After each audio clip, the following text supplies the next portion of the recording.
Pour que des êtres vivants et une espèce plus particulièrement puissent perdurer dans le temps, elle doit se reproduire. Nous allons donc étudier la reproduction sexuée chez l'ensemble des êtres vivants et notamment la modalité de la reproduction sexuée dans les différents milieux de vie. Les premières expériences datent du XVIIe siècle où un chercheur italien, Spallanzani, a fait accoupler une grenouille femelle et une grenouille mâle. Il obtient alors des têtards. Pour être sûr qu'il fallait un mâle et une femelle, il équipe le mâle d'un caleçon et il fait reproduire ce mâle avec une femelle. La femelle pond alors des œufs appelés ovules, mais qui ne forment pas de têtards. En récupérant le caleçon du mâle, le chercheur s'aperçoit qu'il y a un liquide à l'intérieur appelé sperme, et en prélevant ce sperme et en le mettant en contact avec les ovules pondus par la femelle, il obtient alors des têtards. Il en conclut que pour se reproduire, il y a la nécessité d'une femelle et d'un mâle. Plus précisément, d'un ovule issu de la femelle et du sperme issu du mâle. Pour vérifier son expérience, il réalise ses tests en laboratoire en prélevant le sperme d'une grenouille mâle et les ovules d'une grenouille femelle. En ne les mettant pas en contact, il n'obtient aucun tétard. Cependant, lorsqu'il met le sperme sur les ovules, il y a formation de tétard, et donc fécondation.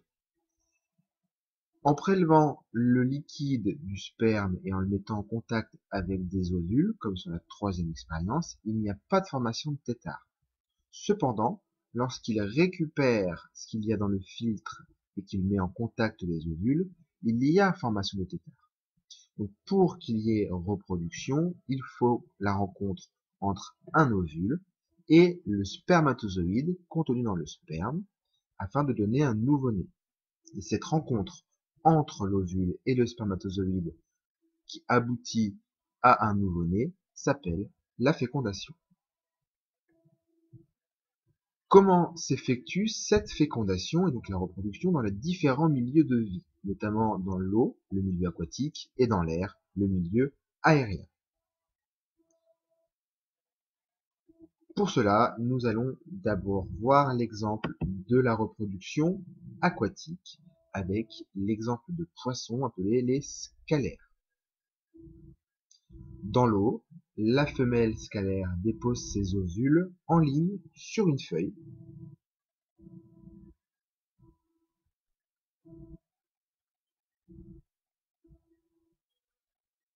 Le mâle passe ensuite derrière la femelle pour pouvoir déposer son sperme et féconder les ovules pondus par la femelle. La femelle va répéter la ponte d'ovules en ligne sur la feuille et à chaque fois, le mâle passera derrière pour pouvoir féconder ses ovules.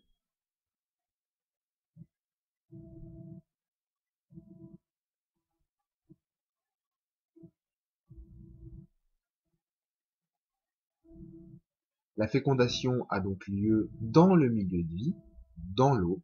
On dit que la fécondation est donc externe.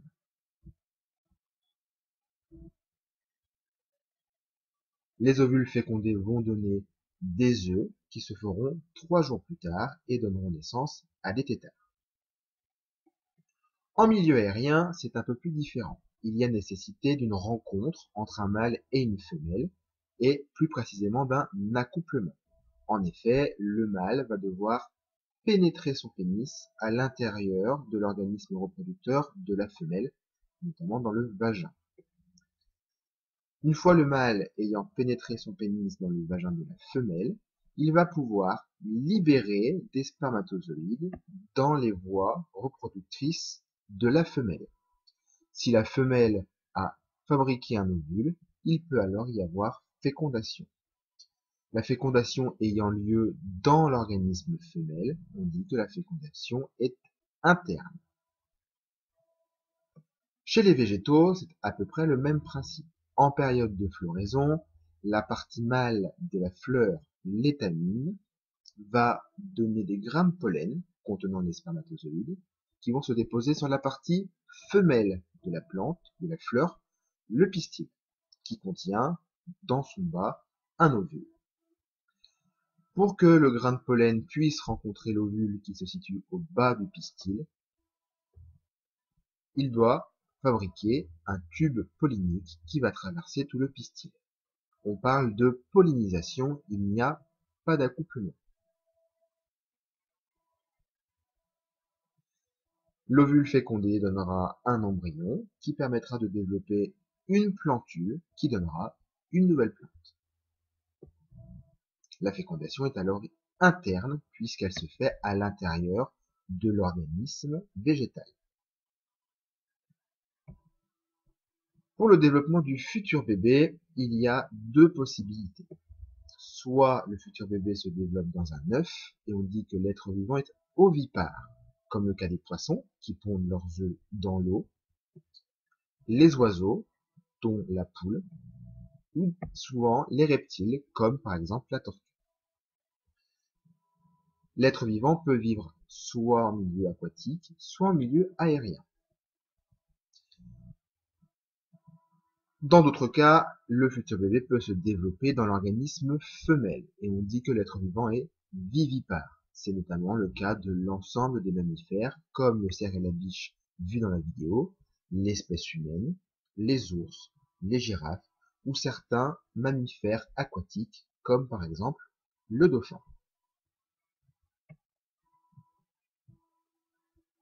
Nous verrons en classe le bilan de la reproduction sexuée chez les êtres vivants, que nous construirons sous la forme d'un schéma fonctionnel.